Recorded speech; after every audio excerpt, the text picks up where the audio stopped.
Saudara para mahasiswa, ini adalah modul ke-14. Kita masuk ke segmen kedua.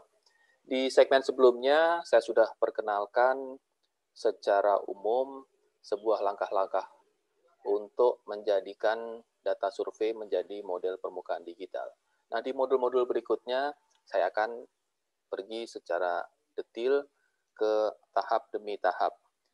Sekarang saya akan memulai dulu dari data kedalaman. Nah, pada dasarnya data kedalaman ini tidak lain adalah angka-angka yang ditabulasi, itu ya.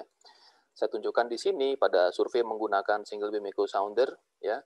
Ya, Anda bisa lihat sendiri, ya, datanya sangat kasar, ya, jarak antar data itu sangat panjang, gitu ya, dan bahkan di antara lajur perum itu ada wilayah-wilayah yang kosong yang kita tidak dapatkan datanya, itu ya. Nah, sementara itu dengan menggunakan multi beam echo sounder kita bisa mendapatkan data yang sangat banyak ya, sampai membentuk seperti awan ya, makanya disebut sebagai titik-titik awan atau point clouds yang kita dapatkan dari survei dengan menggunakan multi beam echo sounder. Kita bahkan bisa mendeteksi tidak hanya dasar perairan melainkan juga konstruksi ya, kaki sebuah konstruksi anjungan minyak lepas pantai yang disurvei di sini gitu. Nah, kemudian data ini ditabulasi. Nah, yang penting dari tabulasi ini adalah bahwa setiap data harus mempunyai metadata. Nah, metadata itu tidak lain adalah data tentang data, ya, keterangan mengenai data. Karena tanpa itu, maka data yang kita peroleh menjadi gelap. Ya, kita tidak tahu. Contohnya misalnya ini, ya, di sini ada tulisan easting dan northing. Kita bisa menduga ini posisi. Tapi kalau easting dan northing ini pasti UTM. Kalau UTM kita tanpa metadata kita tidak tahu dia ada di zona mana. Ya, 49S kah atau yang lain gitu ya. Begitu juga halnya dengan kedalaman di sini yang ada angkanya di sini. Ya.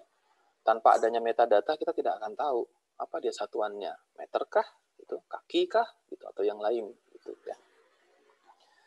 Begitupun halnya dengan waktu ya. Nah, di sini tanpa zona waktu ya, informasi tentang zona waktu kita tidak tahu ini apakah UTC kah, UTC plus 7 kah gitu ya. Nah, itulah sebabnya setiap data harus disertai dengan metadata. Begitu juga dengan data kita tentang kedalaman. Dan jangan lupa ya, kita harus memberikan koreksi-koreksi ya. Yang penting adalah koreksi tinggi muka air ya, karena basut ya, keterangan itu juga harus ada di situ gitu ya. Maka di sini disebutkan bahwa data harus datang dengan metadata ya. Bisa proyeksi peta, referensi posisi, teknologi yang digunakan di dalam survei, sehingga keterangan tentang ini bisa membantu kita untuk menyusun strategi pengolahan yang lebih tepat. Nah, demikianlah uraian yang pertama yang lebih merinci